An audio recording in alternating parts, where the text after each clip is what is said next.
Geopolitics of energy security, public-private partnership, competition and consumer choice, storage of energy and smart grid operations were some of the key focus areas of the retreat. I'd like to hear from you how you rate India in its quest for energy security, what we have achieved and a lot of what we've missed perhaps. We have to keep in mind that our relationship with an area of interest in energy security, will need engagement in different forms. Now, when we speak of the Middle East, for instance, there is a crack developing in the Middle East, which is a very serious crack, and that's the Shia-Sunni conflict. We have to keep in mind that wherever we go, at least in some forms of energy, China will be competing with us. The footprint in our larger neighborhood, the footprint in Africa, China has a footprint there. Now there is a distinct advantage that India has had over China over the centuries, and we retain that advantage. Special connectivity, people-to-people connectivity that we have with Central Asia, that we have with Africa, we will retain. How we develop it, I think, is a big question. We shouldn't lose sight of that special connectivity only in looking at commercial deals. But important decisions will need to be taken at home, and important decisions will then have to be implemented in terms of keeping this connectivity alive. Some countries like Germany and others, energy really perhaps is the fulcrum of the way foreign policy is being governed. How has it been so far for India, and is it time to perhaps change it? India has to have a multi-dimensional approach. I think we will get nowhere if we limit ourselves to specialist energy security positions, because that's not been India's foreign policy. What we need really is a 21st century model of non-alignment, which doesn't mean that you disengage and remain aloof from everybody, but you have a special advantage in being able to deal with different countries. And I give you an example. The example is when nobody was talking to Iran, we were still continuing to buy oil from Iran. We made it clear to the United States of America that we have a special relationship with Iran. We continue to talk to Iran. We continue to deal with Iran. But of course, at the same time, we kept ourselves just short of the sanctions that the United States was imposing without accepting the sanctions. Now, only India could have done something of that nature. The same thing has been possible really between Israel and Palestine. India has a very special relationship. India seems to be the only country that various countries that don't talk to each other will continue to talk to India. We have kept ourselves in a relatively low profile in these matters, but I think it's important that we raise our profile. So let's get some thoughts in from Mr. Prabhu as well. Energy security is, in my opinion, one of the most critical issue for India. So what Salman was talking about is essentially in terms of getting liquid fuel, gas, oil from outside. Of course, we are not very happy with that, it looks like. So we are going to import almost 173 million tons of coal and now becoming 200 million tons of coal. In terms of Russia, I think it's a very important issue. Of course, China has already stolen over us, you said $400 billion, but that's only one part of China. They're now trying to link another part of China. But of course, this is something very interesting, is that we still don't know how much of that China is going to get at what price. Of course, that we don't know. We must accept that Chinese are going to do so many things. You know, you go to any African capital now, you have a big friendship hall, something hall you buy by whatever name. These are all built by Chinese. Sports stadiums are built by the Chinese. Why so far away? Even an immediate neighbor in Sri Lanka, the Chinese have constructed their Bandaranaike International Center, huge complex with their money. So China is not just trying to secure oil fields by putting money into oil or gas fields, but they are trying to do so many things beyond that in terms of giving assistance, soft and hard support that they give to the country. In terms of strategic strength, we have enormous strength with Russia. But again, Russia is getting into conflicts that we find difficult to support, present government has endorsed what we thought was a good idea, and that was to open up channels through Chabahar right across Iran, multimodal travel across Iran, pipelines getting into Central Asia, and then obviously ultimately into Russia.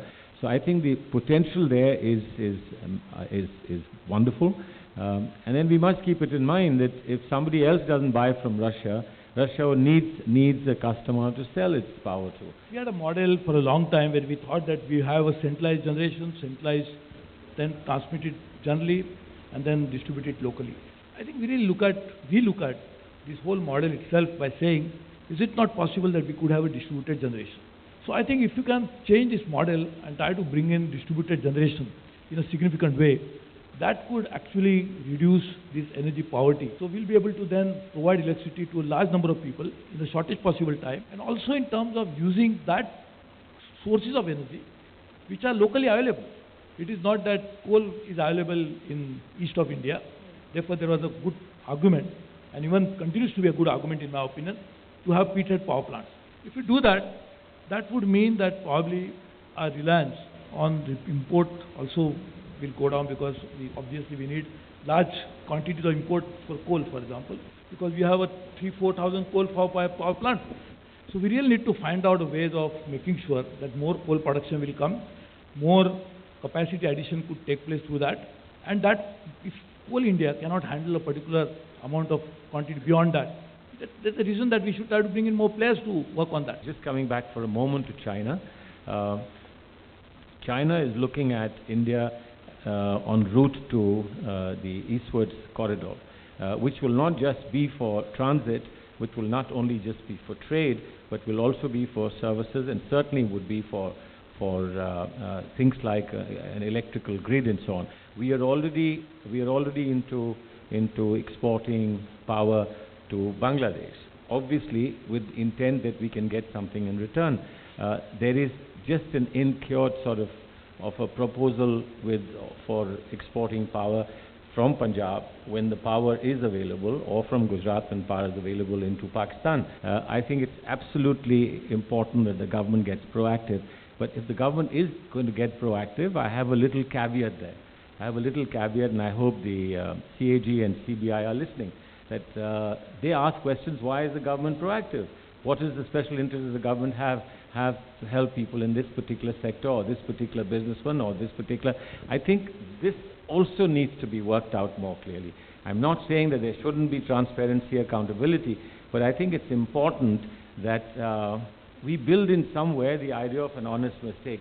Honest mistakes will be made when you expand your area of operation and you do things that you haven't done before. You'll make an honest mistake, and I think collectively as a nation, we should recognize what an honest mistake is.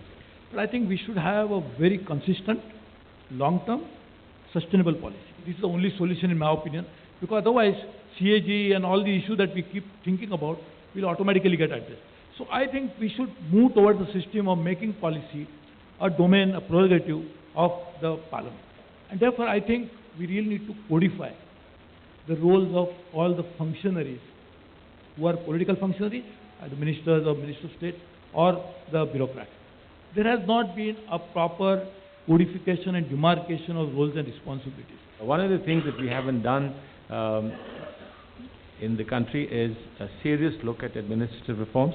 I think that for a government that is not in a crisis, this should be one priority. Well, thank you gentlemen so much. Fantastic session. Thanks, sir.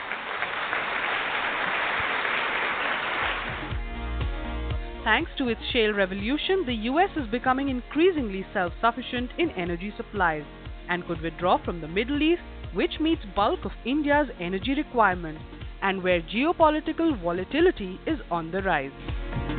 Without hydro, the country cannot progress. This provides a peaking load, whereas thermal provides the only base load, and the widening gap in between thermal and hydro is increasing day by day. If hydro is not there, the fluctuations cannot be controlled, because hydro has an advantage of quickly starting and quickly stopping, and whatever requirement comes in the evening, the peak time, in the morning and evening peak time, that can be only met by hydro, and without hydro the country cannot survive. I think the global situation on energy is going to change, given the fact that the United States and several other countries through shale are going to have huge amounts of gas.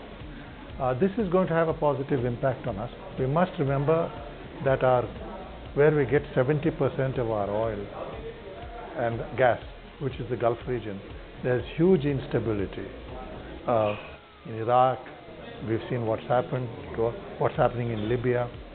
These are areas which we must focus much closer attention, not only for energy, but also for the welfare of Indian nationals. In these oil-rich countries, there are 6 million Indians living, and they send back $60 billion of cash every year.